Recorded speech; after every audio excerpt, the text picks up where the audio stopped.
Lions club इन्टरनेसनलबाट चाहिँ आएको सहयोगमा बनेको भवन चाहिँ लगभग कम्प्लिट हुने अवसरमा छ। यस्तो भइसकेको छ हाम्रो भवन चाहिँ बन्दैछ। ब्लक हेर्नु त कति राम्रो भएछ हाम्रो घर त। नमस्कार।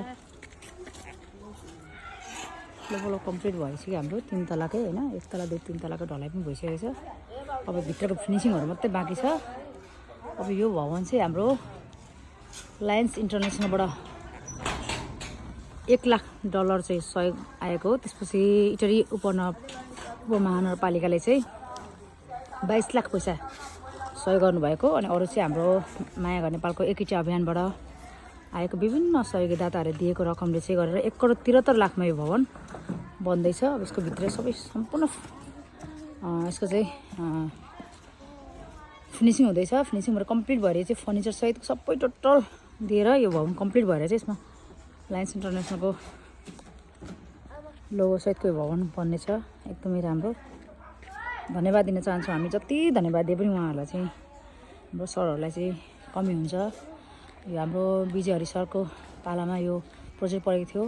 उहाँलाई धन्यवाद दिन चाहन्छौँ हाम्रो माया घर नेपालको तर्फबाट। त्यस्तै यस यो लायन्स इन्टरनेसनल डिस्ट्रिक्ट 325C का डिजी टिमहरू विकास सर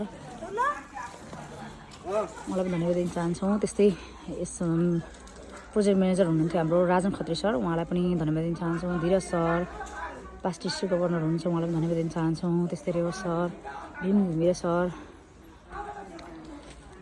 हाम्रो फुलकुमार सर सबै त्यतिखेर हाम्रो यो भवन बन्ने बेलामा चाहिँ हाम्रो डाइरेक्टर इन्टरनेसनल डाइरेक्टर हाम्रो बुलाकोले सर हुनुहुन्थ्यो, उहाँलाई पनि धन्यवाद दिन चाहन्छौँ। उहाँ हाम्रो माया घर नेपालमा चाहिँ आउनुभएको थियो भिजिट गर्न। अनि उहाँलाई चाहिँ हेरेर यो ठाउँमा ठिक छ उपयुक्त छ भनेर सबैले यो प्रोजेक्ट चाहिँ सबैको सहयोगमा यो प्रोजेक्ट बनेको छ। एकदमै खुसी लागेको छ। यसको उद्घाटनमा हामी हजुरहरू पहिला देखाउनेछौँ। 16 कोठाको भवन बन्दैछ। यो माया घर नेपाल जसको कोही छैन, जसको केही छैन, जो सडकमा हुनुहुन्छ उहाँहरूलाई चाहिँ हामीले माया घर नेपालमा ल्याएर हेरचाह गर्ने काम गर्छौँ। उहाँलाई खाना दिन्छौँ, उपचार गर्छौँ। एउटा राम्रो पारिवारिक वातावरण दिने कोसिस गरेका छौँ। हजुर पनि आउनु होला माया घर नेपालमा भिजिट गर्नलाई।